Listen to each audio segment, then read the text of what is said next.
علیکم ورحمت الله وبرکاتو. خدای دې وکړي چې راته روغ جوړ او صحتمند بس. محمد جمعک زه یم یو ځل بیا ستاسو په چوپړ کې حاضر شوم. ایا کله مو په دې اړه فکر کړی چې اسلامي نوم زموږ په ژوند کې څومره مهم رول لري؟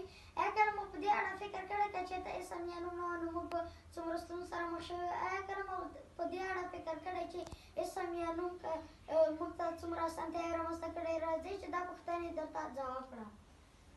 نوم یا ناون هغه کلمه ده چې پرته د زمانې له ښوولو یو څوک یو شی او یا یو ځای نوموي، لکه اشخاص، اجمل، خالد، ګلاله، زرغونه، ډاکټر او داسې نور. شیان لکه کتاب، قلم، بکس، تیږه، موټر او داسې نور. ځایونه لکه کور، کلی، ښوونځی، جومات او داسې نور. حیوانات لکه میږه، وزه، غوا، اوښ. درنو لیدونکو، خدای دې وکړي چې دا پوښتنې ته ځواب شوي وي. خدای دې وکړي چې اسم یا نوم په اهمیت باندې پوه شوي وای. تر راتلونکې خپرونې پورې مو په لوی رب سپارم. الله مو مل شه.